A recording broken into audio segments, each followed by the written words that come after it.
Hello everyone, welcome to Room and Board. My name's Chris George, and today we have another episode of Crowdfunding Countdown, where we take a look at every single game leaving Kickstarter this week. But more importantly, you're thinking, Chris, what's going on? You didn't start off this week with some dumb Monday joke. Are you feeling okay? And I am feeling great. Really, it's because I am spoiled for choice. If you just type in Monday into Google Images, you'll get things like this, or like this, or even like this.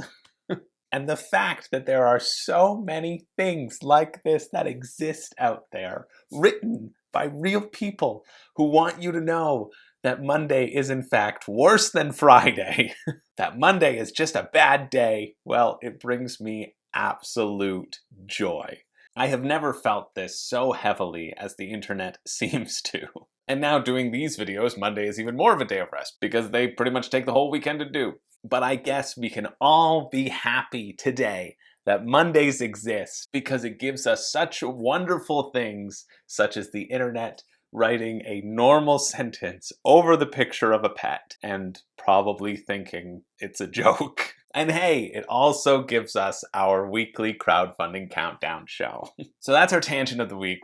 So let's get into the games. But before we do that, I of course want to give a huge shout out to my newest patrons, Philippe, Steve, Karam, Kenneth, Andrea, Carlos, and Cliff. Thank you so much for jumping on board. What a big week. I am continuously grateful that people want to support the channel. You're all so awesome. I'm blown away by the continued support and generosity. And it's true, a couple of bucks a month can go a really long way. And it helps me spend or justify time that I spend producing stuff or playing through the horrible games so I can tell you all to stay away, researching and reading the rule books when I can't get my hands on the games themselves. Or more importantly, writing horrible dad jokes that you would expect I would have gotten from a book on the top of a toilet in the 1990s.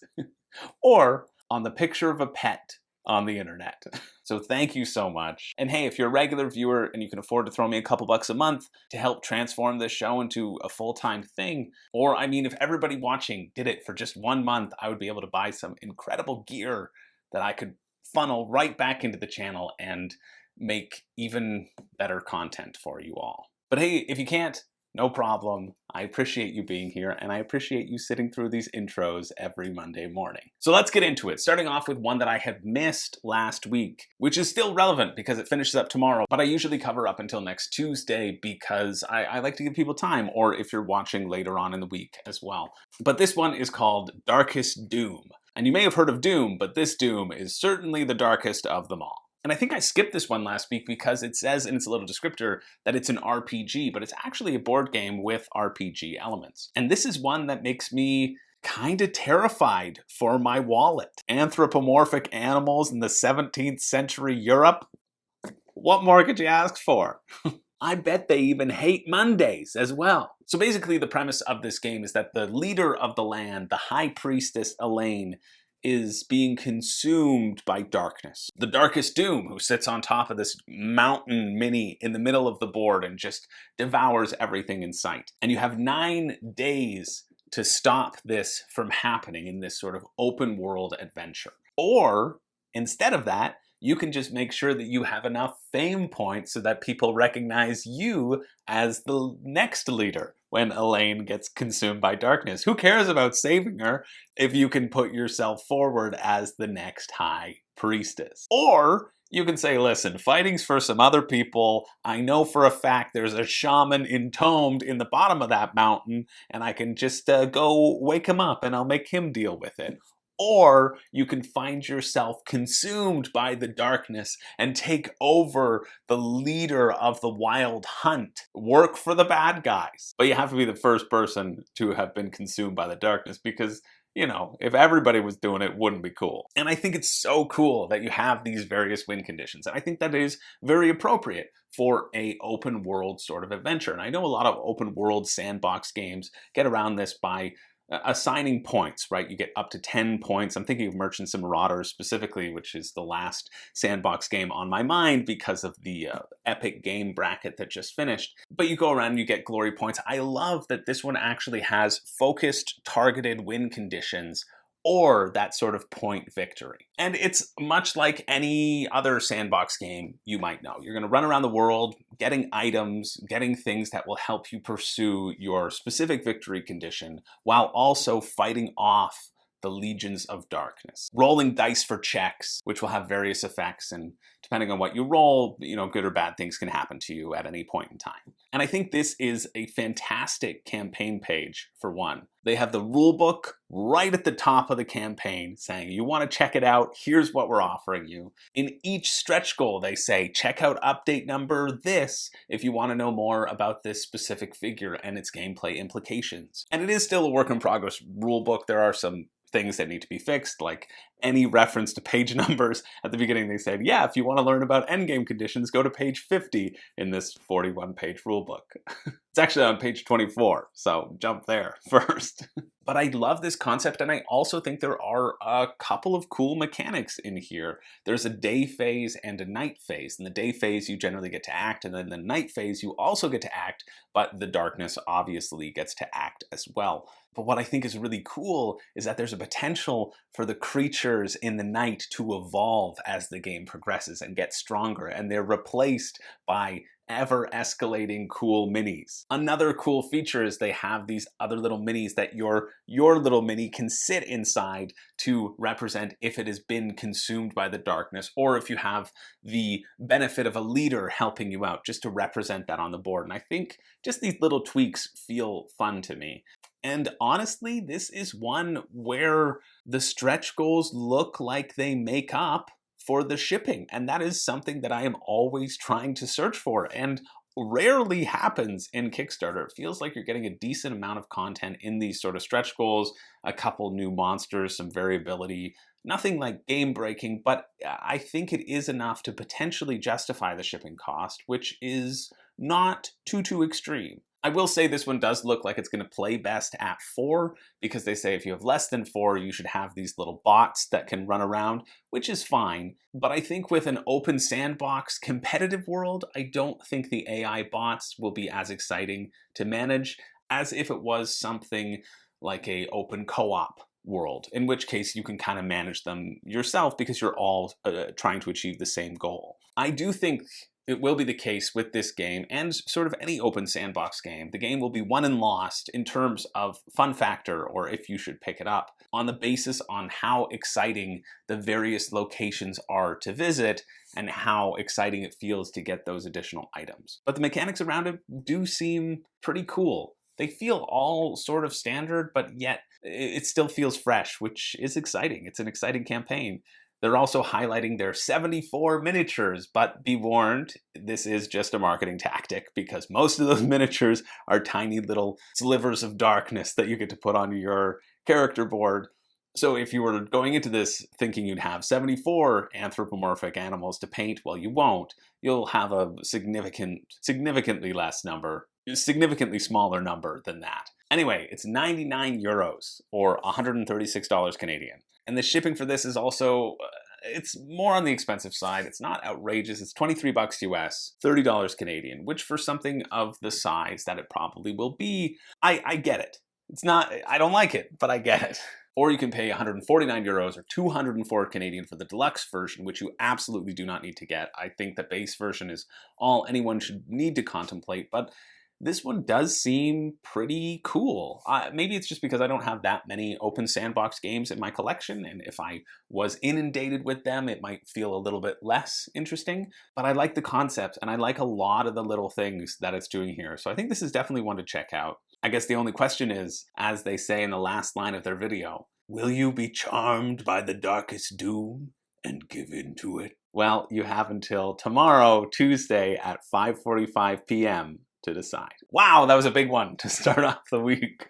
Sorry, Bossa, you're cut. You and your 9 layers of paper craftsmanship in this, and your tile drawing of matching pips and creating 6 rows. We don't have time to talk about it. Or how I think it would probably get old quickly, which is why we're skipping it. On to the next one. Next we have Okko Chronicles Cycle of Earth. And no, unfortunately, I am sorry to tell you, it is not an expansion to Oak from last week, the Okko Chronicles. But this is another expansion to an existing system, the Okko Chronicles. Now I can't stop saying it. And I think this one isn't called Cycle of Earth. This one is called Ramparts of the Empire, which falls under the Cycle of Earth umbrella. Or maybe it's not, because the campaign is decently confusing. And in this one, the gameplay seems fine, but I think it's just that, it's fine. If you like tower defense, this one might be worth taking a look at. You're going to have a variable map that you have to defend with all the hordes of zombies charging at you, but honestly, it kind of just makes me want to wait for Command to release Zombicide Shogunate, or Zombicide Ronin Edition. Oh no, that would be a very, very good game. Or maybe not. Maybe this is something you would want to pick up to quell your zombie hunger, because honestly, how many more iterations of the Zombicide system are we going to get? And when will it stop feeling fresh? And this one is a little bit different, but the parallels remain in terms of there'll be these objective tokens that you have to get to, and you also have to manage the hordes of zombies attacking you. Where it is different, and what I do like, is you'll have these varying action cards that you do get to assign to your character each round. I kind of think of them like a stance, like a drunken fighting style stance. And they give you different perks for the round. And that sort of action selection mechanism, I think, is really fun. You see how the board is playing out, you see what you need to put forward and how you need to attack them. But I don't know. Honestly, the rulebook's artwork looks better than what they're showing off on the campaign page. But at 85 euros or $115 Canadian, that is way too expensive for just, kind of looks okay. But if you are interested in that, hey, check it out. That's Wednesday at 3 p.m. And let me know if you are. Now, next up, we have a game called Pathways. And Pathways is the next dexterity craze sweeping the nation. Have you always wanted a crokinole board, but with more holes in it? Well, Pathways has got you covered. So the premise of this game, as you can see, there's this big old board with a bunch of holes in it, and you have to flick your discs to get it into the opposite side of the board, into your opponent's home row. And the person to put the most discs in there gets 2 points, and you play to 11 points. And along the way, if you can't make that shot, well, then you can create a little pathway for yourself by dropping your discs into other holes, and presumably as you play the game, more and more options will open up because the shots become easier. My issue with this concept, for me, dexterity games, the fun of them is making that awesome shot and feeling like I'm really getting the shot down. And so I know I would go for the shot. And to just go for the shot and have to wait for that shot to be actually viable because I have to plunk in a little pathway first and then make the shot, that I feel would take out a lot of the tension. I don't know, you could watch the first minute of the Dice Towers playthrough to see the game in action, and I just feel like the constant jumping out of the hole would bother me because there are just holes in the board that I have to waste time filling in order to try to make the shot that I actually want to make. I'd rather stick with crokinole, even though it is a larger board and more expensive. Well, depending where you get it. You don't have to get those $400 wooden crokinole boards. You can probably find a cheap one that will satisfy your crokinole needs just fine. It's flicking a disc into a hole. It doesn't need to be spaceship technology here. So this one looks okay, and I can understand if this was like a more affordable version, but still the base game is $70. And at that price point, I can feel the disappointment in me from not making the shot, or to see all the shots constantly falling into the other holes. And I don't know, it just doesn't jive well with me. I think with dexterity, you want the option to always be there. And I suppose it is kind of always there because you have these gaps in between the holes, but to have my shot just flip off to the side because it wiggled on a hole versus hitting a peg in crokinole when I did that, I wasn't accurate enough. I suppose the same parallels can be made, but it feels a little bit differently for me here. Anyway, if you are interested in that one, that is Wednesday at 6 p.m. Now, next up, we have a game called Cifra Code 25. That's the title. And I think it's a very fitting title, considering the campaign feels like it was written by one of those, I fed an AI bot thousands of Hallmark movies and made it write a Hallmark script. You know those things that go around? It feels like we made a computer eat 1,000 Kickstarter abstracts campaigns, and it came out with this. I say abstract games because there are no funny cards in sight. Unfortunately, I know. It was a letdown for me as well. Flexible Board gives you numerous patterns that you may enjoy throughout your life. Your challenge is limitless. You can enjoy 24 choose 12 4 times 4 2,704,156 starting positions at most. Only 2.7 million? Microdojo would like to have a word with ya. Cifra Code 25. Anyway, the core conceit of this game is it's an abstract game. You're trying to move your pieces to the other side of the board or capture the opponent's pieces, etc. But the conceit and the interesting thing about this is that there are white tiles and blue tiles. And if you're on one type of tile, that tile is considered to be one space. So you just have to think of the colors as one single space, and you can shoot across all of them and jump onto the other color. So that's how the movement kind of shifts and changes.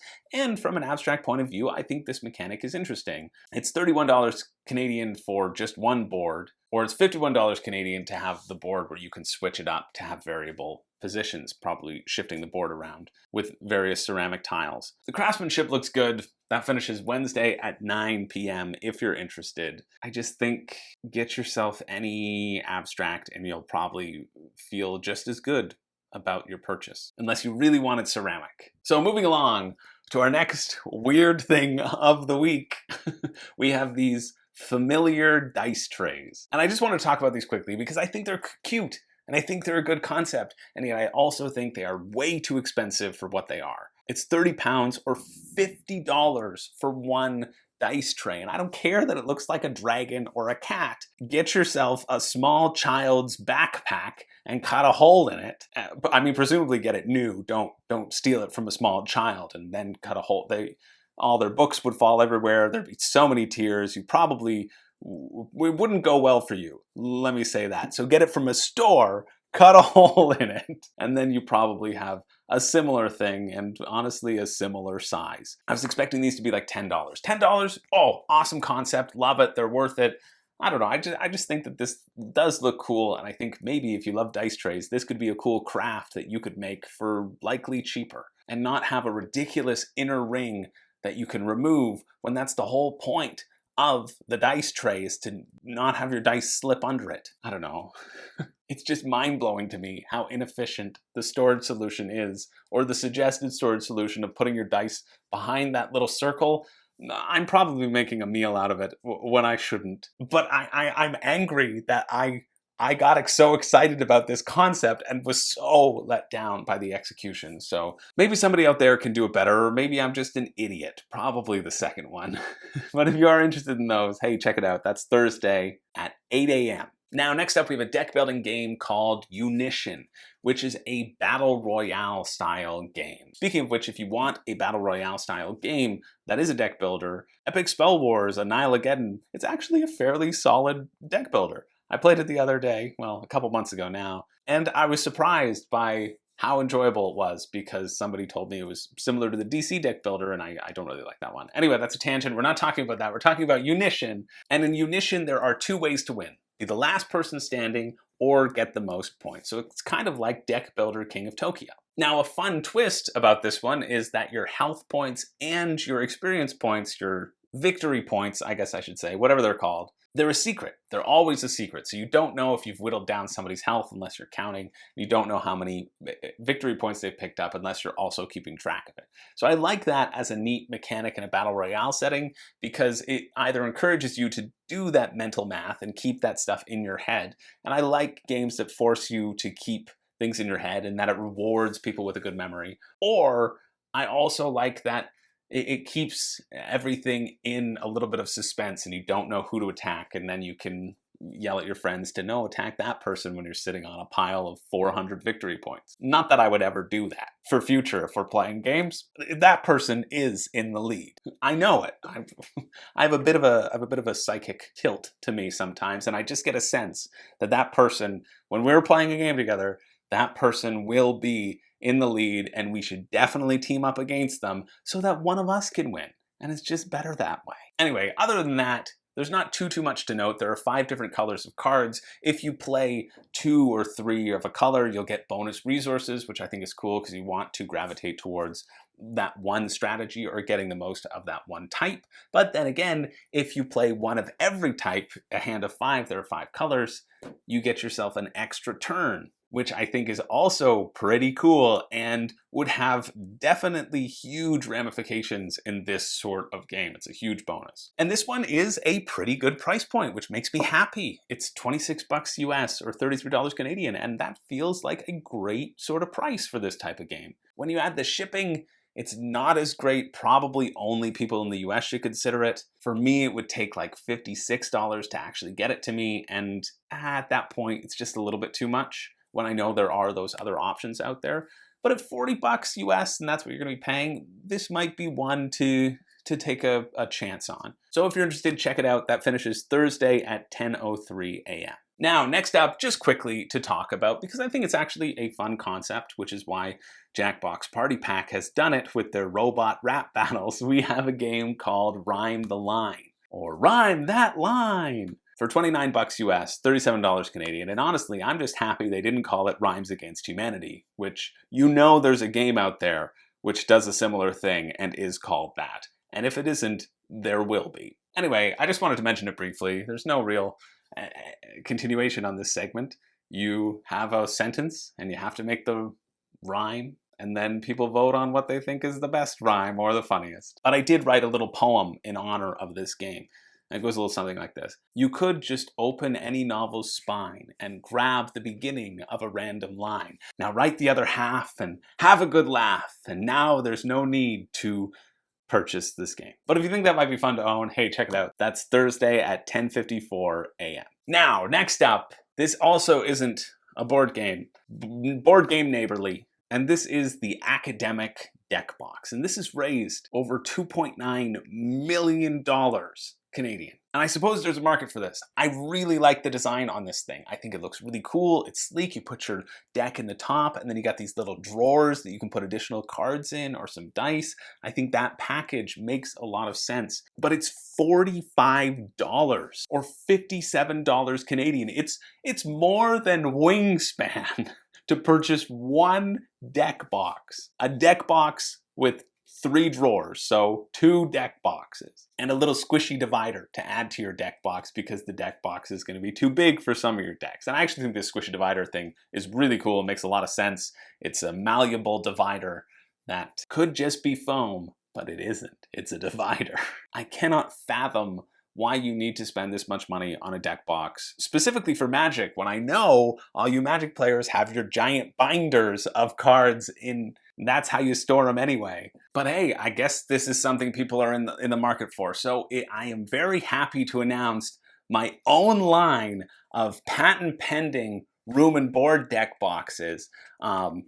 I call them the Ultra Schmo deck box. And it's perfect. It does a similar thing. I'm offering them for $40 US. So you get a deal on this sort of, if you wanted the academic, but you didn't think you could afford it, only $40 US, you let me know. It's perfect. It's got this variability in case you want to add more cards. The patent pending room and board technology allows your cards, your extra cards, to fit right here. It opens up perfectly. Look, doesn't even, how amazing is that, right? You can open it up almost fully and not affect your little token holder, your token divider, this the room and board trove chest that is attached for free on your first 3 purchases. So for just 4 installments of $39.99, you can get the room and board Ultra Schmo deck box, and I'll throw in this extra card separator. This thing is it's got a nice color. It matches, hand painted to match whatever color option you get. Plenty of room in here to store any larger sort of cards, tarot cards, birthday cards, funeral condolence cards, you name it. Your cards can go in here, and if you order right now, in the next 50 minutes, we'll throw in one of these absolutely free. That's for just 4 easy payments of $39.99. You get an Ultra Schmo deck box and the companion Ultra card holder. Now, keep in mind, this is a limited time offer. We do not have a lot of stock. We've been manufacturing these. They've been very popular and they're going quick. So make sure you get your order in. Call the toll-free number below, or just, send me an email. Send me an email with your address and a certified money order. We only take money orders now. It's just for our combined security. But yeah, check it out. I really think this is going to be certainly cheaper than the academic deck box at $40. Although I am charging 4 payments, so you know what I'll do? Just because I like you, I'll give you a 4-pack for those 4 payments. So it's certainly cheaper than the academic deck box, and a nicer color too. There's no polyester here, so you're not worried about pulling the lint off your cards in that sort of felt box. Ugh, who wants to put their card in that way? There's nothing but hard plastic here for all of your security and magic needs. So if you're interested, hey, this offer expires Thursday at 12 p.m. Moving along. Next up, we have Encyclopedia. And this is a game of dice placement, dice worker placement. And it wasn't until this game came along that made me recognize that I really enjoy dice placement games. It's worker placement with a little bit of randomness, and I like the randomness that comes with it. This is why I really enjoy Lorenzo Il Magnifico, because your workers have a dice value assigned to them. They're not necessarily dice themselves, so that everyone gets the same sort of randomness and the same sort of value that they have to navigate on the map. I think it's a great way to have this variability just kind of baked into the game. Now, I think the great thing that Encyclopedia does here is that you do roll the dice, and sometimes it can just be like, somebody got a better roll than other people. That sucks. You've taken your colored dice randomly. But the cool thing is that you can always use someone else's dice. So the only thing that really impacts the person who rolls it is they get to assign it on their personal player board, and then if somebody uses that dice to place out somewhere and take an action, whoever got it stolen from them also gets a little bonus action. And then they'll steal something from someone else and they'll get a little bonus action, which I think is cool. But the ultimate goal of this game is to discover animals and research them, going on these specific expeditions to the places where these animals are found in order to put a little cube on them to say, yes, I've now found out something else about them.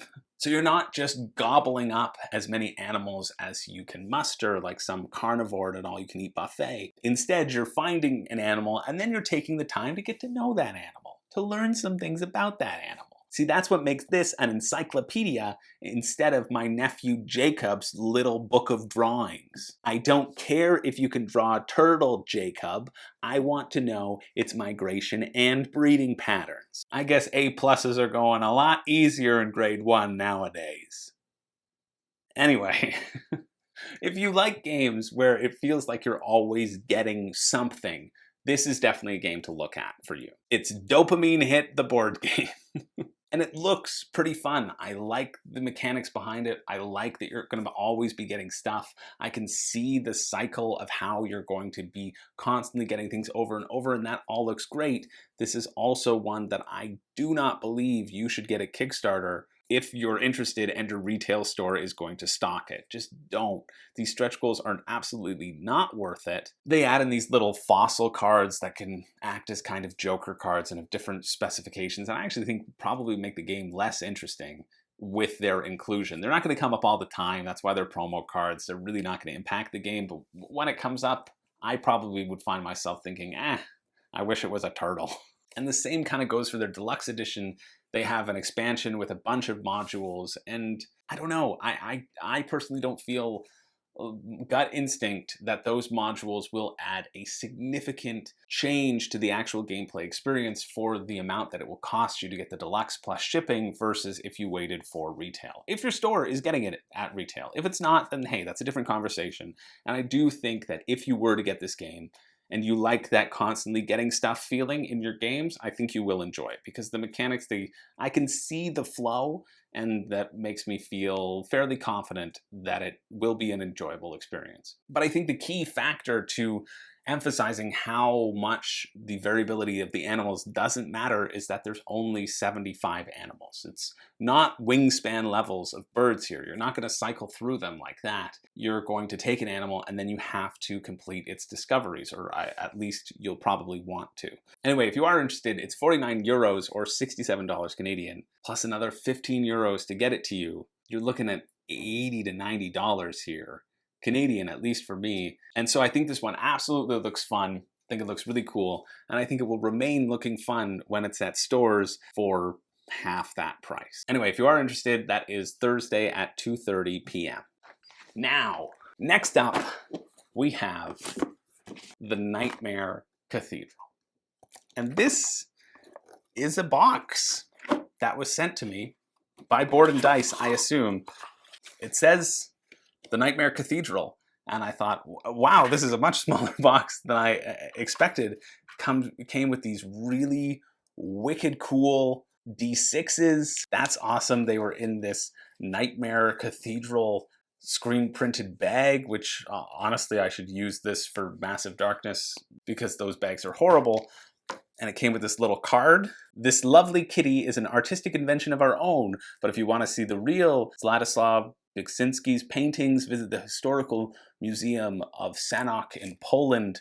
That looks cool. And it came with this little mini, this Nightmare Kitty mini. And thank you for sending it my way. This mini looks really neat. I got a picture of it. I'll maybe get some a little video of it that I can input while I'm talking here, so you get a little bit of a look into the quality of the mini that's going to be coming presumably with the game. But this is a solo print and play Sophie's last journey that they've unlocked on the campaign page now. And it says it's a GM-less RPG and that you're accompanying Sophie during her journey to the Nightmare Cathedral. And it wants you to imagine how many people are accompanying Sophie. Why will Sophie most likely never reach the Nightmare Cathedral?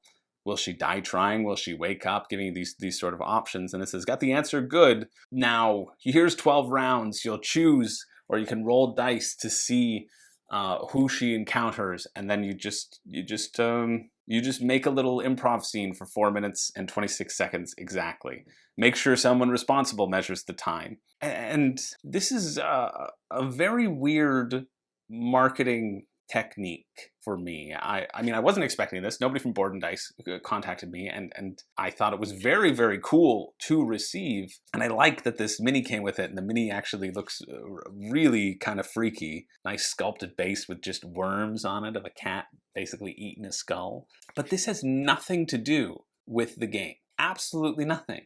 And I tried playing it, thinking about it with myself, and it was so confusing to me because I had no context as to the style, where it is, how these things even related, if they did, if they didn't. It made me very confused. And then when I checked out the campaign page, this is not the game whatsoever. The game actually looks like something that would really interest me. And this actively put me off from understanding the game and being able to even talk about the game or talk about the game in an interesting light. I guess some context would have been great to know. It's just very confusing, and it's a very confusing, ethereal experience that they're trying to convey as well, and yet I don't think it gets conveyed. Go check out the campaign page and go to that sort of print and play and read through it and tell me if you think there's anything there other than, here's a prompt. You're walking with someone to something called the Nightmare Cathedral. You ready? Talk about what you see and how that there's a game there. That seems like more of an improv exercise to me. Anyway, that's my first confusion with the Nightmare Cathedral. I don't know how they got my address. I'm happy you did. I just think next time you should send me things that are just related to the game that I might cover. Or the game itself. because I would have been happy to do a review. Because there is a lot to like about the actual game, The Nightmare Cathedral, which is not this. Like, if you haven't checked out the campaign page of Nightmare Cathedral, I really think go check it out, read that print and play, and then know that it's completely opposite and is actually an interesting area control board game. Or at least it seems to be. With gorgeous art. I mean, the art here I think is completely gorgeous. It's that dark, spooky, could give you nightmares sort of style, and that is something unique that I don't own in my collection. And I like unique in my games. That's one of the reasons why I bought Townsfolk Tussle, because I liked the uniqueness of it. Anyway, this is basically your standard area control game. You're going to be putting forts on the board and your little alien baby skeletons on the board to take over control and try to control a lot of the land. You're going to get points for however many forts you have on the board at the end of the game, and the game ends when the Nightmare Cathedral is fully built and the nightmares have emerged and have devoured a certain number of entities, or you get to round 6, whichever comes first. But the interesting thing about this game is the way you select your actions on your turn. It is a simple action selection, but kind of like Scythe, if you're familiar, you put your piece on a spot and then you can't put it on that spot again, and you must move it to a different action to always keep the action cycling. But the difference here is you can choose a spot and then you'll slide into the darkness beside it. And anything that you are touching in that darkness area, you can't pick on your next turn. In addition, whenever you slide into the darkness, slide to the darkness, like that song, anyone who is already in there gets a little bit of a bonus action that they can do. Or everybody gets a little bonus action, but the people who are in there get to do a better version of that sort of action. And I like that. I think I like that push and pull of that puzzle of what is my opponent going to do and where am I positioning myself so that I get more of a benefit when they do that. That's what feels unique about this one to me. Other than that, it'll be standard area control. You summon your figures on the board. You get points for controlling areas at the end of the game, or you get points for how much you've moved up on the ritual track, basically, or how much you've been devoured, because of course you get points for being devoured in a game called The Nightmare Cathedral. Anyway, it's €90 or $123 Canadian for the base game, but very decent shipping. €2 to Poland, something like 4 to Germany, and then all the way up to €13 for US and Canada. So about average shipping, honestly, because that's like 20 bucks Canadian, but it's about average, but on the lower end of average, which feels good in terms of shipping.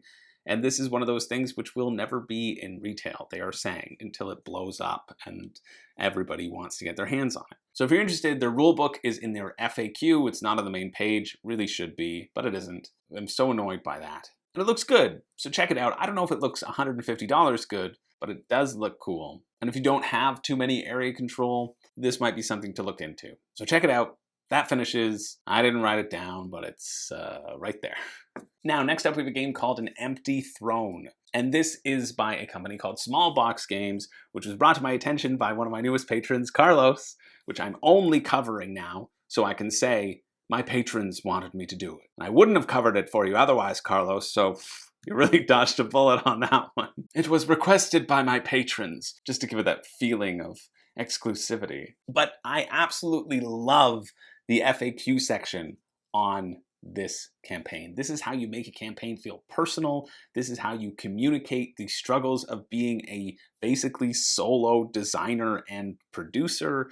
This is how you address those things in a intelligent and yet human way that makes me honestly want to support you. It's very well done. And it's also great that they emphasize, go read that FAQ, because then they also say, listen, there's not going to be a $1 option. We don't use a pledge manager. We just deal with the shipping internally. That's why there can't be a $1 option, because there's no actual way for you to increase your pledge to pay for it at a later time. So that's a great part about how it's being run. But what is the game itself? And does it even look good? Well, this is a 54 card game. It's a 2-player head-to-head card game. So it's just like Duel Monsters. Yeah, haven't heard that one in a while. And the campaign page is honestly very bad at teaching you how the game is played, what the hell's a tomb, which I still don't know, and what are fields, and why are you throwing this terminology at me without even telling me how to win or why I'm doing it. But as far as I can gather, because they also don't have a rule book, but the rules seem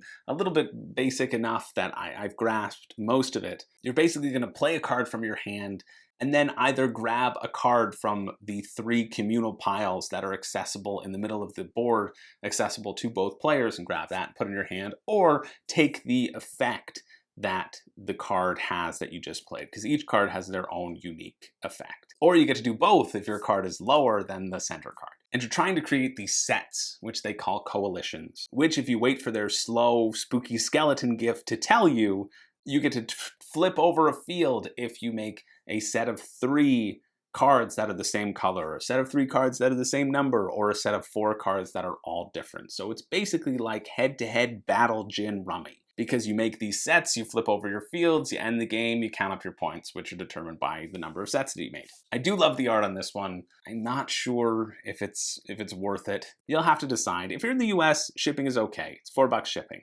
for a $15 game. If you're anywhere else, they have a $3 print and play if you're interested in that. Otherwise, international shipping, like they say, is going to be very, very bad. And I don't think this is the type of game that I would really want to play over and over again, or feel like I would have gotten my money from if I paid those sorts of prices. But if you're in the US and you feel like supporting this sort of smaller one-person operation, and Battle Gin Rummy with powers and abilities sounds exciting to you, well, check it out. That finishes Thursday at 8 p.m. Now, next up, we have Age of Rome, which did not launch on the Ides of March, but launched 2 weeks later on March 29th. I mean, shame on you, Age of Rome. As you say in the opening line of your video, Et tu, Brute? I personally don't think I can ever forgive that sort of betrayal, but let's talk about the game. They're really pushing this revolutionary spinning board, and I think they're just going for the joke, because the revolutions that it makes. It hardly feels revolutionary to me because rondels have existed in games before. The only real difference here is that this is a worker placement, but instead of moving your workers to buildings, the buildings are moving to your workers. But I do have to hand it to them, before we get into the game specifics. They do have a very funny, at least for me, game highlights section, where they say, "Spinning board, for better or worse, it's up to you to figure it out." And I just feel like so many people are like, spinning board? Is that really going to work? Yeah, it will. That's our concept. That's our gimmick. We're sticking with it. And if you don't like it, well, that's on you. Stop telling me what to do, Mom. It's up to them to figure it out. It's like, aren't you supposed to be telling me why I'll like it? No. You gotta figure it out. Decide. And then in the player boards, they say, what would an emperor be without his player board? Weak and vulnerable.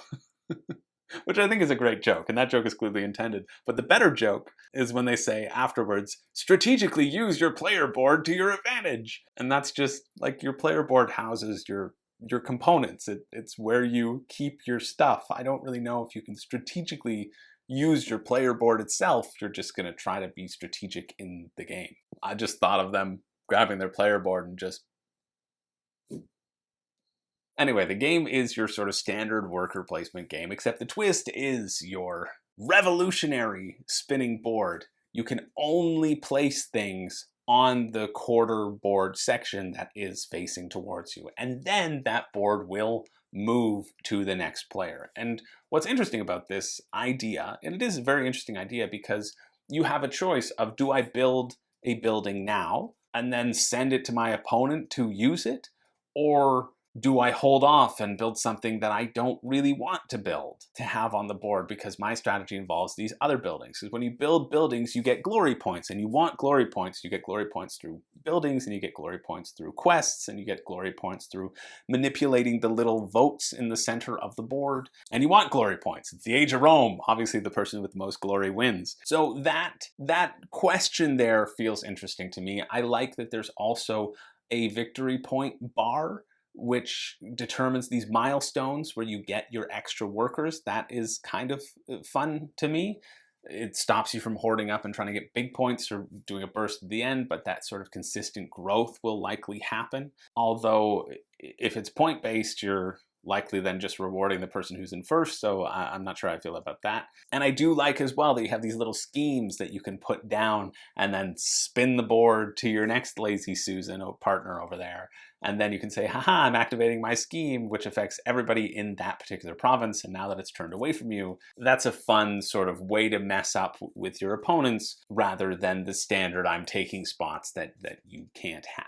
That's pretty much it for the highlights. The rulebook is fairly well done, so you should be able to get a good grasp of it if you read through that and you are interested. The price point is 69 euros or $95 Canadian, and you're looking also at an average of 20 to 30 bucks in shipping. It's just, that might as well be my catchphrase. It's just too much.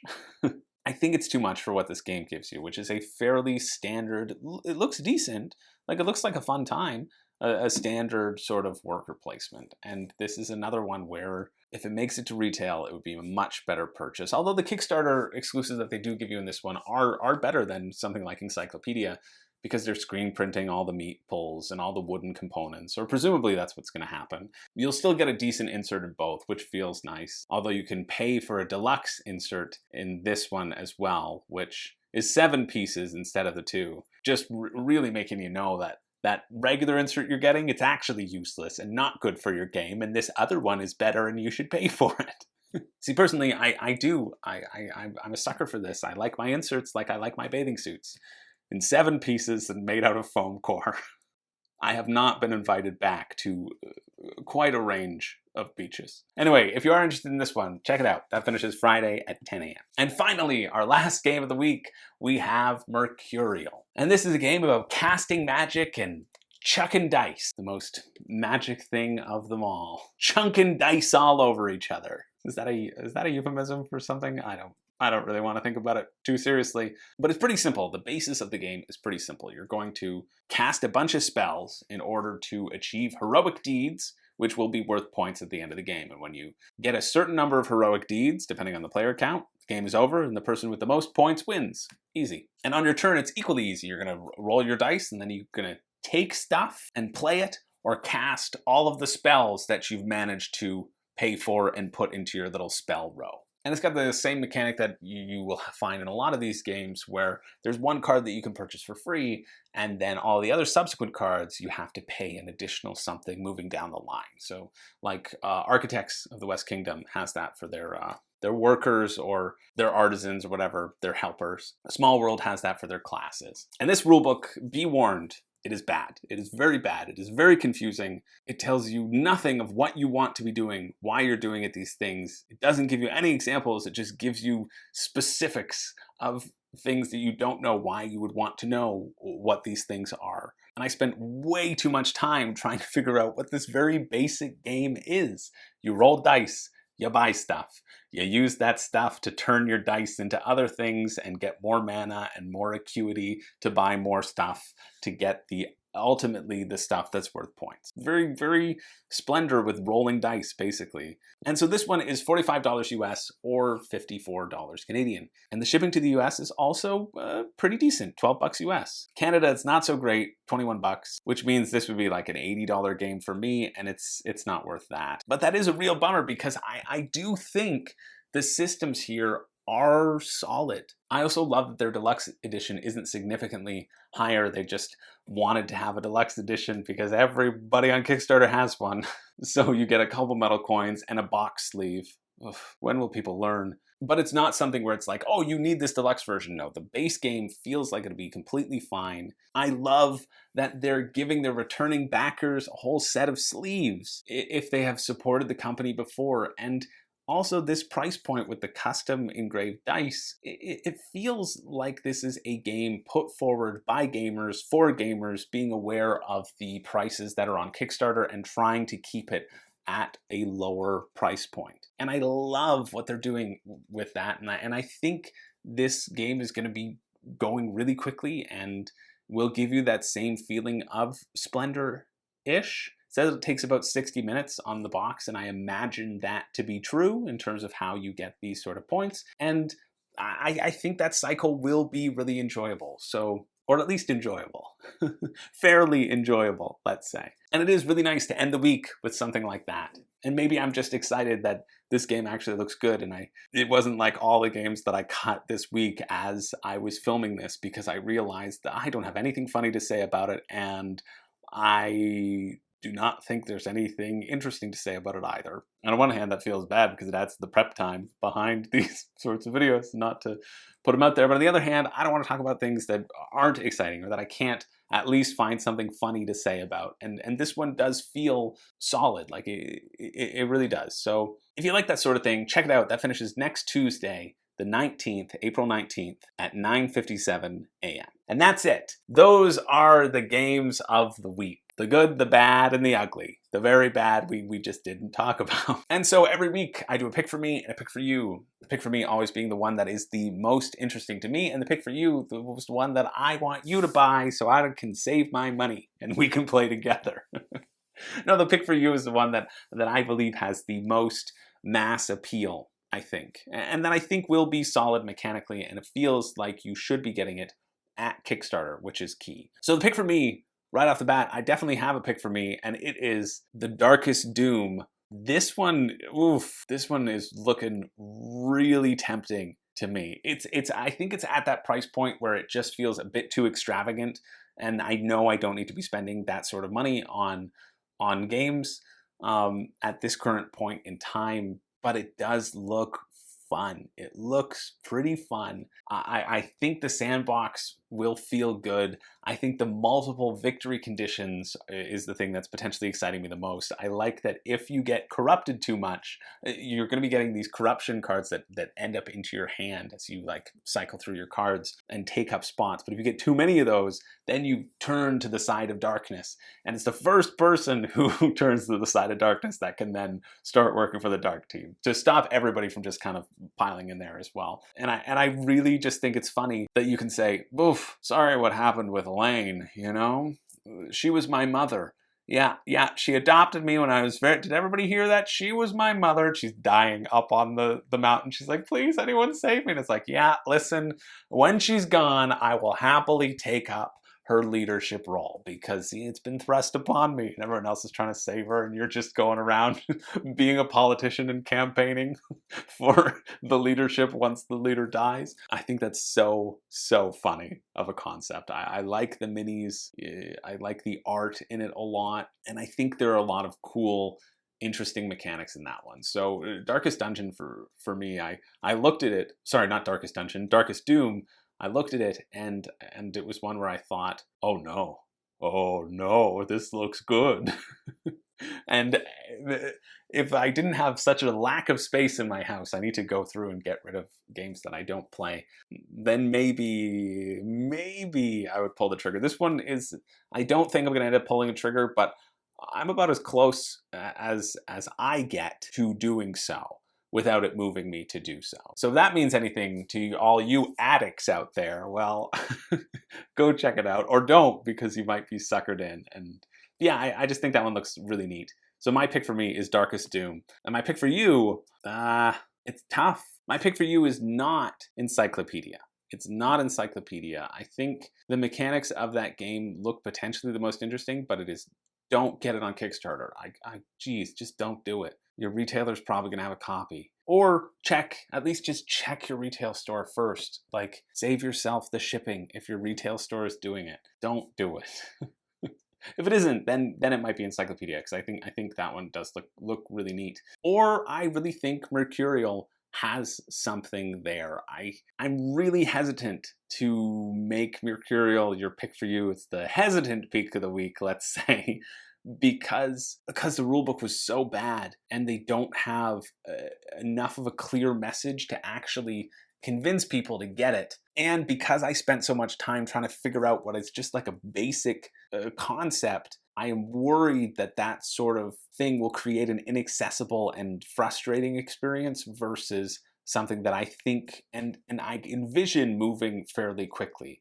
But from this sort of purely hypothetical point of view, I think it will feel like rolling dice in splendor, and that sort of feeling is something that I personally enjoy, and I think it will appeal to a lot of people. So that's my caveat. If you're in the US, and you want to take a shot on it, I also feel like the value of what you are getting versus what it would be later on, it feels like an okay value in terms of the Kickstarter deal. Even after the shipping price is added on, I feel like it feels okay. So that's my tentative pick for you, is Mercurial. Nightmare Cathedral also looks fun, but it also looks a bit too expensive for what it is. You could just get Kemet for half in that sort of area control. I say Kemet because their battle system of you put forward attack and defense stats, and you'll lose people even if you win the battle if you haven't defended enough. So that's where I see the parallel with Kemet. But yeah, that's my pick for you.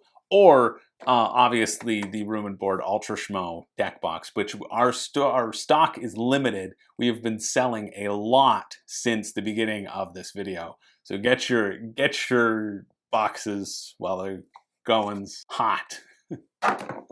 Anyway, that's it for me.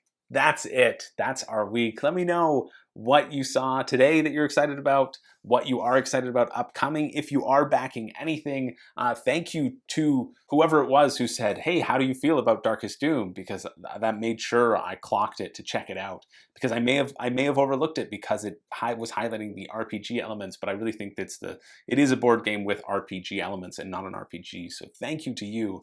That is great for me, for future episodes, for future things to look out for. And also, I love hearing what you're excited about. I really do.